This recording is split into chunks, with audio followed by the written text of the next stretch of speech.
Alright, this is Neville Douglas. It's the 23rd of June 2011. Back at the plastering's been done, where the electrician has traced his cables in.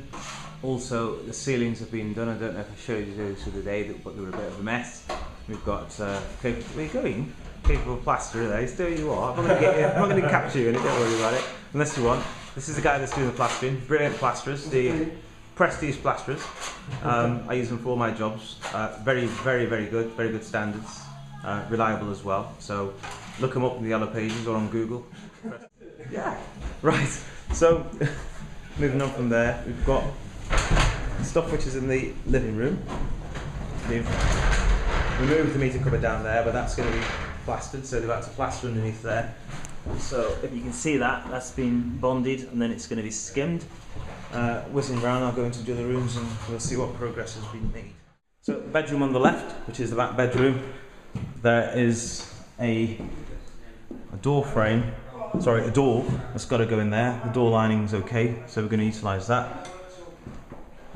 Change that smaller window to UPVC, and also I changed that window over there. As you can see, there is a socket there. This place has been partially rewired, or fully rewired, with new sockets, new cable and everything else, and that's where they've patched up. So they've done a very good job of that. As you can see, that just needs to be rubbed down and painted. Come around to this side, that's the TV aerial cable there, and over here, where you can see there's quite a large bit of plaster, they had to knock through the wall there and push the steel through to support the purlin. So as you look out there, you can see there's an extension or an outrigger there. When we decided to knock the chimney breast out, which was in the kitchen, we found that the purlin was too short, so we had to put a new rolled RSJ or rolled steel joist in place, and then they inserted it through here and patched the hole up. So that's been done. Just whizzing around so we can look outside and look at the rubbish.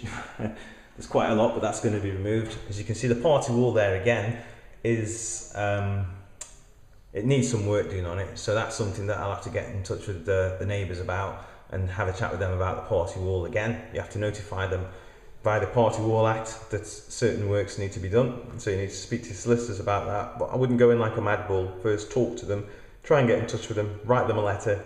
If you Google online about the Party Wall Act, it'll give you the year and the date and everything else. I'm not going to quote that, but you have to quote that on your letter and give them notice as well that you're going to be doing some work on the party wall. Once that's done, you can continue and talk to the lady or the gent next door and, you know, come to some sort of agreement.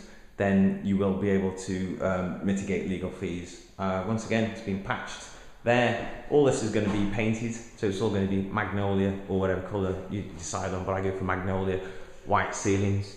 That's where a light fitting is going to go again, and another one there. That's the pantry.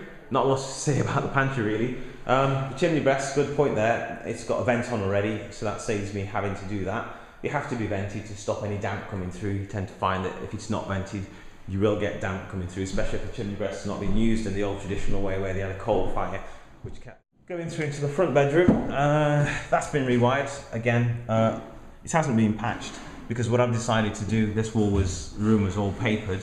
So what we're going to do is we're going to skim this wall. The wall looks a little bit too rough to just have, to be painted. So especially if you look over there, you can see where the plaster work is cracking. So that needs to be skimmed. It's going to be skimmed all the way around. So that's going to be done. The radiator will have to come off. So what I'll do is I'll have a word with the plumbers to see if they can take that radiator off for me. I've left the old blinds on for privacy, to be honest, with the old curtains, but I'm going to have blinds throughout the old property when it's all done. The plasterers might be able to take the radiator off, but I'll have a word with the plumbers to see if they can do that for me. So that's going to be done there. There's a vent on this chimney again. You can see where the electrician's put a little bit of timber there on his cables so they can't be pushed up.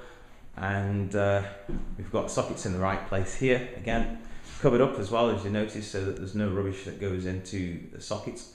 And as you're coming around, you can see that there are some old fittings there which are going to be removed. Once again, this is the front door, and you've got the cables in the wall ready to receive the plaster.